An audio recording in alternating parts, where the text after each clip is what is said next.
Admiración, sí, porque por milenios los hombres han tratado de aplastar a la mujer. Hoy, en su día, queremos hacerle un humilde homenaje, la verdad, con algunas de aquellas mujeres que han cambiado la historia, que han luchado contra todo tipo de prohibiciones culturales, injusticia, han tenido que mediar, han sido castigadas, vapuleadas, pero algunas pocas de ellas afortunadamente han logrado darle un giro al destino, colocando a las mujeres en el pedestal tremendo que les corresponde. Quiero partir a lo largo de esta sincronía histórica sobre aquellas mujeres que marcaron un hito para su género. Vamos a partir con una mujer que nació en el año 69 a.C., conocida por todo el mundo como Cleopatra. Si hay una mujer famosa en la historia, es ella misma, ¿cierto? La primera, prácticamente la única regente del tremendo imperio egipcio, que supo ocupar un lugar destacado, que supo mezclar el amor real, pasional también, ¿por qué no decirlo?, con la política, que fue obligada a hacer contraer matrimonio con su hermano, y luego ella comenzó a elegir sus propias parejas, enamorando, entre otras cosas, ni más ni menos que el mismísimo Julio César. Me refiero al emperador. Vivita esta sí. Cuando los historiadores la reconocen, cuando comenzamos a escarbar respecto a las motivaciones de esta mujer, es simplemente plantarse de frente ante las injusticias, finalmente sacar del paso a todos aquellos hombres que trataban de hacerle la vida imposible, incluso sus parientes más cercanos. Y por otra parte, ella con tratar de hacer una mezcla entre lo que tiene que ver con el poder político y el amor respecto a los hombres en los que ella se fijaba, uniendo entonces a todo el poderío de Egipto con el Imperio Romano. De hecho, un historiador de la época la reconoce de la siguiente manera, porque algunos dirán, oye, es que ella era muy guapa, muy atractiva, la tuvo fácil. No, atractiva sí, bonita ya hemos sabido que no mucho. Atención. A ver. ¿Qué es lo que dice el historiador griego Plutarco, grande entre los grandes? Su belleza no era tan incomparable como para causar admiración. Era, de hecho, uno podría decir, dentro del canon romano, media feucha. Pero su trato era tal que resultaba imposible resistirse. La faraona poseía una voluptuosidad infinita al hablar. ¡Qué lindo! No habla de su cuerpo, habla de la forma en que se desenvuelve en términos de lenguaje. Para hablar. Muchas gracias. Su lengua era como un instrumento de varias cuerdas que manejaba fácilmente. Y también, ojo, a propósito de esto, que ayer cuando nos hablaba respecto a la chica de Harry Potter, nuestra querida Camila, fíjense que ella no tenía problema en ocupar su sexualidad no como una herramienta así como de seducción para ganar cosas, o sea, de hacer ella algo que no quería para conseguir otro objetivo, sino que derechamente ocupaba todo su armamento intelectual, hiperespiritual y físico, finalmente para avanzar, porque no tenía tapujos. No es que finalmente el cuerpo para ella era un acto de manipulación, sino simplemente de desarrollo para todos sus fines, como lo era también su tremendo intelecto y su capacidad y su tremendo tonalidad al hablar. Su labia, tenía mucha labia. Bueno, como decía, Julio César fue uno de sus amantes, también Marco Antonio, y su último acto de rebeldía, fíjense que cuando deciden ir a capturarla para pasear, así como obviamente ¿cómo se llama lo de la vergüenza? La caminata de la vergüenza, finalmente dice, yo no soy un trofeo de nadie. Si es que hasta acá llegó mi reinado, si finalmente ahora yo voy a ser prisionera de otro imperio que no reconoce todos los avances diplomáticos que alcancé con ellos, yo simplemente me suicido. Decidí querer en vida y decido cuándo morir. ¡Pum! Y se mató y se acabó. ¿Será esta la primera mujer poderosa que, comillas, domina el mundo o que domina el mundo de hombres? De todas maneras, porque cuando el Imperio Romano era lo que todos conocemos, ella fue la única que logró subyugar a su emperador a través del amor, a través de su encanto, y pudiendo tener este hombre todas las mujeres que quería al mismo tiempo, las más guapas, siendo como un mero objeto de posesión, finalmente ella le dice, ok, yo te hago una invitación más profunda a que hagamos una alianza entre estos imperios y que incluso tú puedes llegar a amarme, cosa que hizo por cada hombre que tuvo la suerte de conocerla. Y por ahí también le pegó una soplada a varios soldados, pero a ver por qué, pero lo hizo por premio. ¿Para qué podía? Sí, no, Cleopatra la lleva. Ahora, atención, Porque en términos históricos que estamos hablando de esta mujer que logra hacer una alianza entre lo que es la política y el amor, hay mujeres de ciencia que, escúchenme esto bien, esto es una de las grandes injusticias a la historia respecto a las mujeres, porque esta mujer jamás hubiera podido ganar, la primera en su tipo, 2 premios Nobel en distintas áreas, de no ser porque ella ilícitamente logró estudiar. ¿De quién estamos hablando, amigos míos? De Marie Curie. Nacida en 1867 hasta el 34. Finalmente leemos en un titular cuando entendemos que Marie Curie no patentó su descubrimiento del radio, ¿cierto? Porque tenía la idea de que esto era para toda la humanidad. Qué generosa, qué noble. Absolutamente, estamos hablando de una persona que es un tremendo aporte para la ciencia en general. Bueno, como les decía, cuando ella nace, en Polonia las mujeres no tenían acceso al estudio, o sea, no es que era mal visto y todo, no, estaba prohibido. Ella era privilegiado. No, exactamente, o sea, no es que la alta alcurnia, a las mujeres se les permitía hacer un estudio, no. Lo único que podían aprender es cómo se sirve la mesa, cómo se saluda al hombre y todo lo demás. Modales. Imagínate ella con todos los niveles de capacidades intelectuales, finalmente lo que logra es a la mala conseguirse libros de a poco, finalmente salir de su país, llegar a París donde sí se impartía estudio a las mujeres y finalmente destacando, siendo la primera en su clase, no de las mujeres, la primera en su clase, sorprendentemente no teniendo ningún apoyo en educación básica, en educación preescolar, en física y matemática. Bueno, o sea, la mujer es realmente brillante. Estudiosa. Estudiosa, tremendamente esforzada. Bueno, junto con su marido, ¿cierto? Pierre Curie, que finalmente empiezan a hacer estudios respecto a la radioactividad y que hoy día parte de sus descubrimientos se ocupan, por ejemplo, en lo que significa a combatir el cáncer, la radiografía, por ejemplo, y todo lo demás. En 1903 gana el Premio Nobel de Física, ¿cierto? Y posteriormente, en 1906, se convierte en la primera mujer en impartir docencia universitaria. Por primera vez, una mujer en la Universidad de París en sus más de 600 años de existencia. Y después, en 1910, el Premio Nobel de Química, siendo la primera persona, no primera mujer, primera persona en recibir el Nobel en 2 categorías. Química y física. Completamente diferentes. Química y física, porque, a ver, entendamos, cuando te regalan un Nobel, bueno, es que algunos se lo han regalado como Obama, sí. Pero cuando te dan el Nobel en literatura es porque eso has hecho toda tu vida, eso es bueno para las letras y no necesariamente bueno para otra cosa. Ella en química, física no tiene ningún problema, se peinaba. Y vuelvo a insistir, no es menor en un país donde no se le tenía permitido a las mujeres tener algún tipo de estudio. La tabla periódica se la sabía completa. Absolutamente, al revés y al derecho. Ella inventó la tabla. Bueno, y varios rebotan obviamente en química, porque no es fácil. Bueno, ella muere a los 66 años, por desgracia, ya que su cuerpo fue expuesto como parte de los estudios a la radioactividad, así que no tuvo una muerte muy linda, y pese a todo aquello, su sueño era finalmente entregar todos sus conocimientos de manera gratuita para que el mundo se privilegiara con esto. Y bueno, se han hecho grandes avances y también cosas no muy buenas con todos sus descubrimientos. Bueno, como todos los inventos importantes, se usan para bien y para mal. Absolutamente. Me gustaría entrar ahora en el mundo de las artes. Frida Kahlo, ¿cierto? Bueno, tremenda artista. Ojo, ella no solo reconocida por la tremenda pintora que es, sino porque además tenía un pensamiento revolucionario, una revolución que intentaba completamente tratar de alcanzar un grado de justicia para los más desposeídos. ¿A quién se refería particularmente? A los campesinos y, una vez más, a las mujeres. ¿Ok? Ella de origen mexicano, ¿cierto? Donde tanto en las labores, tanto domésticas como conseguir los puestos de trabajo bien remunerados para su propio género, eso le costó muchas críticas en un comienzo.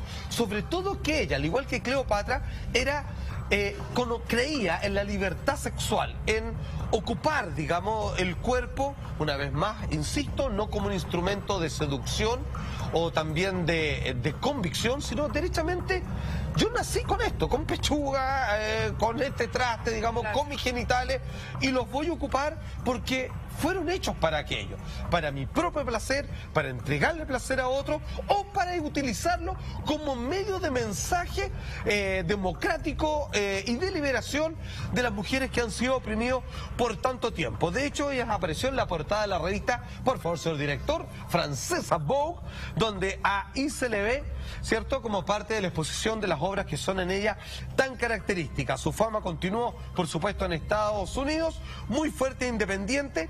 Estamos hablando de una época donde a las mujeres no se les permitía ser para nada así. Ella es una mujer además muy segura de sí misma. Segurísima. O sea, piensan que el bigotillo que se le ve, ella tenía un bigotillo. Por supuesto, cosa que nunca se quiso sacar, digamos. Y eso, que a otra mujer podría destruirla y encerrarla por años sin salir a la esquina, a ella no le importaba nada. Su discurso era tal y tan potente que en realidad nadie se fijaba que tenía un bigotillo. Absolutamente. No le importaba nada. De hecho, ella sabe lo que realmente creía y trataba de decir a cada momento, que lo que las mujeres necesitaban urgente, ahora ya, era liberar sus emociones. Y decía, y ustedes se están fijando en mi sexualidad. Escúcheme, cuando una mujer logra emanciparse con sus emociones, la sexualidad va a venir indefectiblemente detrás. Yo no soy sexual porque soy compulsiva con mi cuerpo. Como yo ya liberé mis emociones, ahora el cuerpo dejó de ser tema para mí y nadie me puede decir qué hago con mi cuerpo y yo tampoco me voy a estar restringiendo. O sea, en realidad eso es el camino progresivo justo y necesario que una persona que finalmente hace lo que quiere con su cuerpo porque antes ya liberó su mente y su corazón. ¿Qué es lo que dice en su diario de vida Frida Kahlo? Atención. Yo solía pensar que era la persona más extraña en el mundo, pero luego pensé, hay mucha gente así también. Tiene que haber alguien como yo, que se siente bizarra y dañada de la misma forma en que yo me siento. Yo espero que si tú estás por ahí y lees esto, le está hablando a cualquier mujer que no se siente parte de algo, sepas que sí, es verdad, yo estoy aquí. Soy tan extraña como tú. Y cuando ella se refiere a extraña, se refiere a ser única. Que no tienes que parecerte a nada, que no tienes que hacerle caso a todo lo que te dicen. Fuera de lo absolutamente. Hay hartas mujeres, me ha tocado conocer muchas mujeres que la tienen en un pedestal a Frida Kahlo. Sigue mucho como un referente, tal cual. Está llena de citas citadas. Sí, o sea, tiene hartas cosas que es la una adornan. mujer que se manifiesta demasiado, se manifestaba demasiado, no solamente como con el discurso claro a los campesinos o particularmente a personas de su mismo género, sino que también lo hacía a través del arte, plasmaba ciertas, quizás para poeta, escritura, ella lo hacía a través del arte, a través de la pintura, y además de eso ella tiene un look particular, digamos que el tema de los bigotes, el tema de la uniceja, ¿no es cierto? Exacto. Y además las flores en la cabeza y vestidos también como de muchos colores, ella tenía un mensaje claro, la hacían única, la hacían un personaje que hasta el día de hoy, como bien dice la Terry Lama, es un referente para muchas personas. Y también de hecho, las cartas con Diego Rivera y toda su historia de amor, que es el arte y la escritura, que era muy fácil. Como apasionado todo. De todas maneras. Y fíjense que en algún momento ellas trataron de encajar su arte. Mira cómo son las personas. La historia, pese a todo lo revolucionario que es su forma de ser, su forma de hacer arte, igual la gente le encanta ponerle etiqueta a las cosas. Decían, bueno, la famosa artista mexicana que se encumbra y que vuelve a sumar un personaje más con su figura dentro del género de la pintura surrealista. Decía, puta que están equivocados, yo pinto algo único. De hecho, no acepto que a mí me califiquen como pintora surrealista, porque lo que yo pinto son mis realidades, no mis sueños. O sea, yo pinto ya lo que es, lo que soy. Si alguien cree que es tan raro que dice, chucha, eso es tan loco que debe ser un sueño, no, yo estoy pintando la realidad. Mi realidad, y es la invitación que le estoy haciendo a las mujeres que descubren, ojo, como ella misma decía, su rareza, porque en esa rareza se van a dar pronto cuenta que no es tal. No hay mujer rara, simplemente es ella. Por no ser como todas las demás, los demás dicen, uy, qué rara. No, no es rara. Su realidad. Es ella, es Julie, es Camila, es la Tere. Es todo lo que ustedes quieren ser. Así como eso mismo descubrió, también no podía faltar esta tremenda chilena, que sabéis que en las clases de historias que nos hacen en el colegio ha sido súper injusto. Porque ¿saben qué? Si yo hago un recuerdo así, de más o menos de como yo lo entendía hasta hace muchos años, era como una mujer un poco agria, no muy agraciada físicamente, media perdida en el ostracismo, cuando era todo lo contrario. Merece un capítulo completo de Gabriela Mistral, la primera mujer, la primera artista de letras latinoamericana en recibir el Nobel. Lucía Godoy Alcayaga. Muy bien, nacida el 7 de abril del año 1889 en el Valle del Elqui.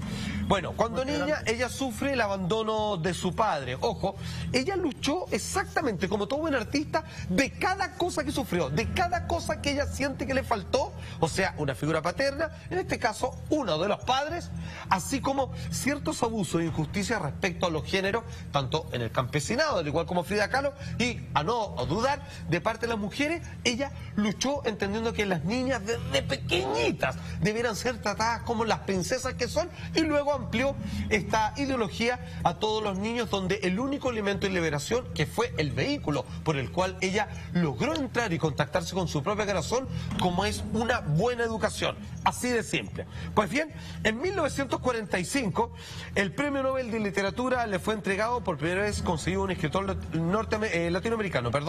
Finalmente Doris Dana, que conoce en Nueva York y que la hace su pareja, que la acompañó hasta el día de su muerte, fue la mujer que más la conoció. Y de ella, su pareja, su gran compañera de viaje en las artes, en la vida y por supuesto en la intimidad, habla así de Gabriela Mistral. Ahí la tenemos al lado. Dice ella: tenía muy buen carácter. Creo que la gente, sobre todo los chilenos, podrían entender que era una persona tan sin egoísmo, tan sin pensar en sí misma. Ella siempre pensaba en los niños pobres, les compraba zapatos y por eso muchos lo interpretaban como que era comunista. Qué loco, ¿ah? Fíjate que, ¿por qué comunista? Porque esta mujer se codiaba con la alta alcurnia intelectual y con poder adquisitivo, no dudar, de la época. Él era, en el buen sentido de la palabra, florerito de mesa. Cuando ella entraba en algún tipo de evento social, todas las miradas y todos los oídos se dirigían a ella, entretenida, culta, maravillada de la existencia, con una cantidad de anécdotas realmente impresionantes. Y cuando de repente decían: ¿por qué está menos con nosotros y está con los pobres? ¿Comunista? No, una mujer generosa, que le faltó un elemento importante en su vida. A ella al menos le dolió, y por otro lado vio que había un desequilibrio a su alrededor. Y luchar por ello, ocupar su inteligencia y sus talentos, no para beneficio propio, que de hecho no necesitaba más, vivía bien esta mujer, sino que comenzó a hacer un llamado de conciencia.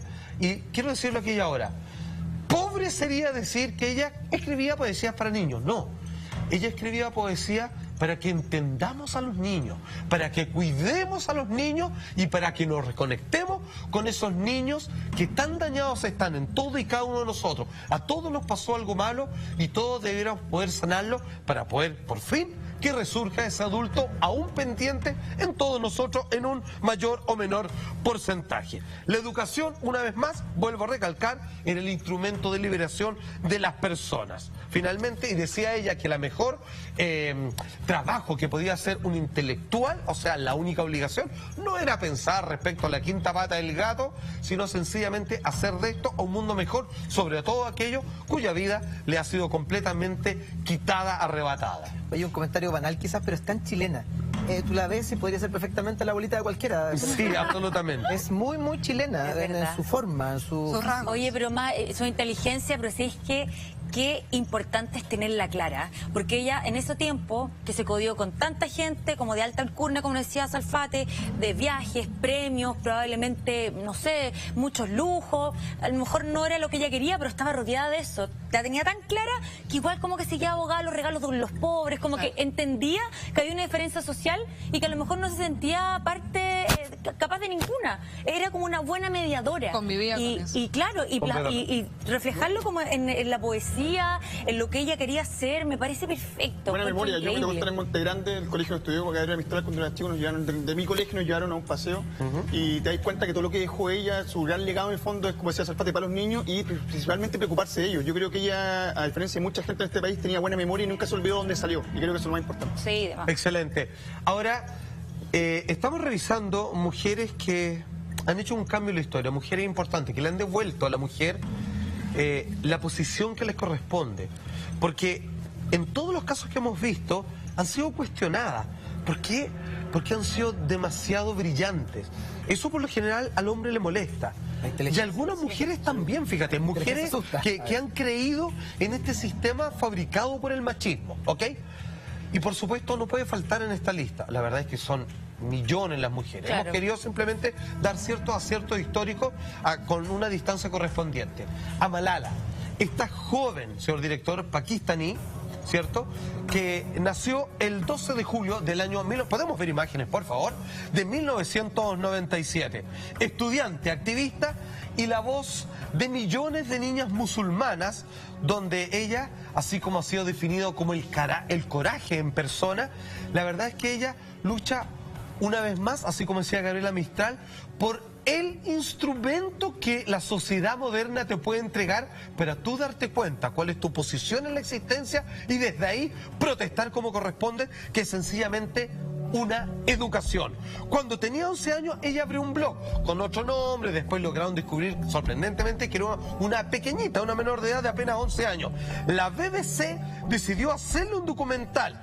Eso tuvo algo bueno y algo malo. Por un lado, explotó la necesidad de la prohibición educativa que los talibanes instauraron en estos países donde vivía, particularmente Pakistán, pero finalmente lo que le hizo un bien al descubrir este llamado finalmente a la necesidad de que todos debieran ir al colegio para entender cuál era su postura en un país y cuál era el rol, en este caso de la mujer, finalmente exponen a una pequeña en donde le pusieron cara a una persona que nadie conocía físicamente todavía y que los talibanes claramente le tenían ganas. ¿Por qué?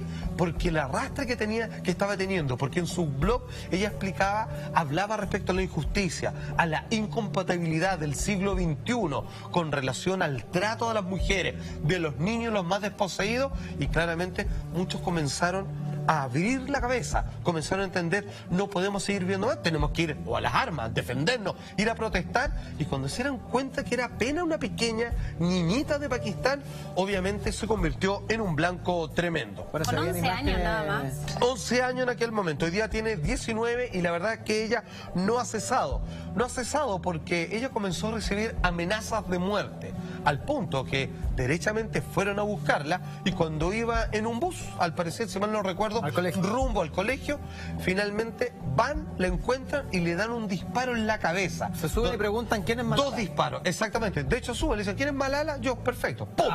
2 balazos.